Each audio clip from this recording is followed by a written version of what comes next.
ये red gate क्या होता है? अगर आपने सोलो लेवलिंग देखा है तो आपको पता होगा कि सोलो लेवलिंग के अंदर डंजन्स होती हैं एंड उन डंजन्स का कलर ब्लू होता है। लेकिन क्या आपको पता है कि एक और स्पेशल टाइप की डंजन होती है जिसका कलर रेड होता है? एंड आज के इस वीडियो के अंदर मैं आपको इसी रेड डंजन के बारे में बताने वाला हूँ फुल डिटेल में। एंड मैं पहली बार पूरी स्क्रिप्ट को ऐसे पढ़ के फिर बताने वाला हूँ। सो आपका टाइम बर्बाद नहीं करता हूँ, फटाफट से वीडियो को स्टार्ट करते हैं। तो सबसे पहले हम बात करते हैं कि रेड डंजन एक्चुअली में दिखता कैसा है। सो जैसे कि उसका नाम है रेड कलर का, तो रेड ही दिखता होगा, लेकिन नहीं, ऐसे नहीं होता है। यूजुअली जो डंजन होते हैं वो ब्लू कलर के होते हैं एंड जो रेड गेट है ना वो भी स्टार्टिंग के अंदर ब्लू कलर का ही होता है। लेकिन जैसे कोई हंटर इसके अंदर प्रवेश करता है तभी ये अपना असली रंग दिखाता है, यानी रेड कलर का हो जाता है। जी हाँ भाई, जैसे इसके अंदर कोई जाता है तभी ये अपना असली रंग दिखाता है। She is exactly like my x. बात तो सही है। एंड एक बार कोई बंदा इसके अंदर चला गया तो वहाँ से वापस आना बहुत मुश्किल हो जाएगा। रेड गेट के अंदर जाने के बाद वो लॉक हो जाता है, जिसका मतलब यह है कि बाहर से कोई अंदर नहीं आ सकता है, अंदर से कोई बाहर नहीं जा सकता। लेकिन भाई अगर ऐसा है तो अंदर फंसे लोग बाहर कैसे आएंगे?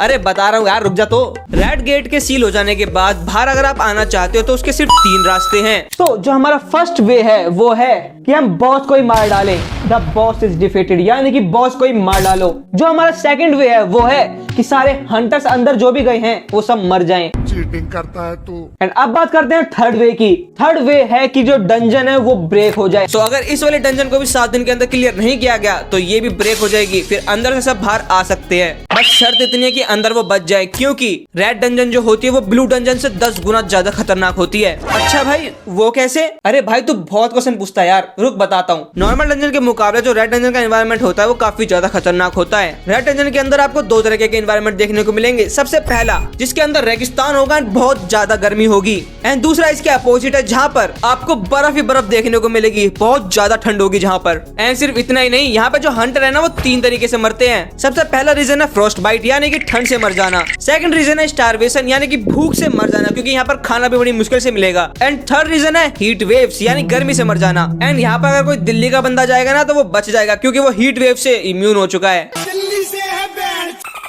खैर, ये जो एनवायरनमेंट है ना इस डंजन को काफी ज्यादा खतरनाक बनाता है, क्योंकि एक तो वहाँ का एनवायरनमेंट इतना खतरनाक है आप वहाँ पर रह नहीं सकते। एंड अगर आप वहाँ पे किसी तरीके से रहने का जुगाड़ बना भी लेते हो तो आपको खाना भी नहीं मिलेगा। एंड इसके अलावा जो इसके अंदर मॉन्स्टर होते हैं वो नॉर्मल डंजन के मॉन्स्टर से भी ज्यादा खतरनाक होते हैं। एंड इसीलिए इस डंजन को क्लियर करने का जो मिनिमम हंटर लेवल है वो है बी रैंक का। मतलब कि जो हंटर का मिनिमम लेवल है ना इसके अंदर जाने का वो है बी रैंक, एंड ये मिनिमम लेवल है। नॉर्मली आपको एस रैंक का बंदा चाहिए ताकि इस डंजन को क्लियर करा जा सके। ये डंजन इस लेवल की खतरनाक होती है। लेकिन ये सारी चीज जो मैंने आपको बताई ना ये मेन रीजन नहीं है कि रेड गेट सबसे ज्यादा खतरनाक है। मेन रीजन है इसके अंदर का टाइम डिफरेंस। रेड गेट के अंदर का टाइम अलग चलता है एंड बाहर का टाइम अलग चलता है। बाहर का टाइम यानी असली दुनिया का 1 घंटा इस डंजन के अंदर का 1 दिन के बराबर है। यानी अगर आपने असली दुनिया में 1 दिन बिता लिया ना तो वहाँ पर आप 24 दिन बिता लोगे। एंड ये टाइम डिफरेंस ही ना रेड गेट को सबसे ज्यादा खतरनाक बनाता है, क्योंकि असली दुनिया में तो सारी चीजें नॉर्मल टाइम पे चल रही होंगी, लेकिन यहाँ डंजन के अंदर सब कुछ ऑलरेडी हो चुका होगा। तो इसका मतलब ये है कि जो रेड डंजन है या फिर रेड गेट है ये 3 कारणों की वजह से सबसे ज्यादा खतरनाक है। सबसे पहला रीजन ये है कि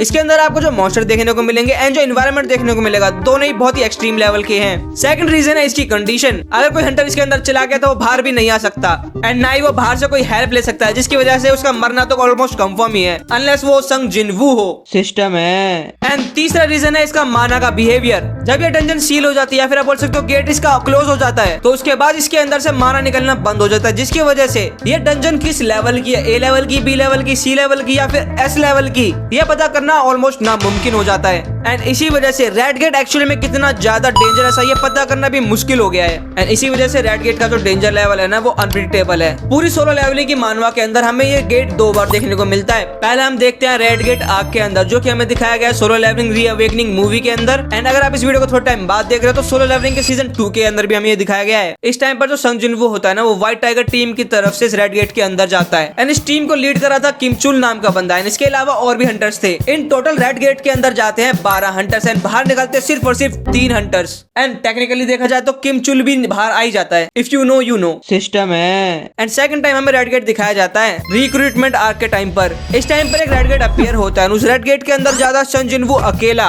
एंड वो अपनी शैडो आर्मी की मदद से इसको बहुत इजीली क्लियर भी कर देता है। वो बहुत जल्द वापस आ जाता है, जो कि हमें दिखाता है कि सन जिनवू एक्चुअल में कितना ज्यादा स्ट्रॉन्ग बन चुका है। सिस्टम है। लास्ट में मैं आपको बताता हूँ कि रेड गेट से एक्चुअली में 2 रीजन की वजह से लोग डरते हैं। सबसे पहला रीजन तो यही है कि जो रेड गेट है ना वो बहुत ज्यादा रैंडम होता है, मतलब ये किसी को पता नहीं होगा कि ये वाला रेड गेट है, क्योंकि वो स्टार्टिंग के अंदर नॉर्मली दिखेगा ब्लू गेट की तरह ही, लेकिन जब एक हंटर उसके अंदर जाएगा उसके बाद वो अपना असली रंग दिखाता है। एंड इसीलिए रेड गेट से निपटना बहुत ज्यादा मुश्किल हो जाता है। एंड सेकंडली आपको किसी तरीके से पता चल गया कि ये रेड गेट है, तो भी आपको उसके अंदर के जो मॉन्स्टर मारने हैं ना उसके लिए आपको चाहिए बहुत तगड़ी वाली टीम। एंड सिर्फ तगड़ी टीम नहीं, उन टीम के अंदर जो कोऑर्डिनेशन है वो भी अच्छा होना चाहिए। एंड ये चीज हमारे शो के हीरो के पास है, जो कि है सन जिन वू। सिस्टम है, उसके पास अपनी शैडो आर्मी है जो कि उसकी टीम से बढ़कर है। एंड उसकी टीम का जो कोऑर्डिनेशन है वो तो है ही एक नंबर। एंड इसी वजह से उसने 2 बार अकेले इस रेड डंजन को क्लियर करा हुआ है। सिस्टम है। बाकी आज के लिए बस इतना ही। आई होप कि आपको सब कुछ समझ में आ गया होगा। एंड सोलो लेवलिंग के अंदर आइग्रिस के बाद एक और कमांडर आने वाला है, वो वाली आर्क मैं ऑलरेडी कवर कर चुका हूँ, उसका लिंक मैं आपको डिस्क्रिप्शन में दे दूंगा, आप अगर चाहो तो उसे भी देख सकते हो।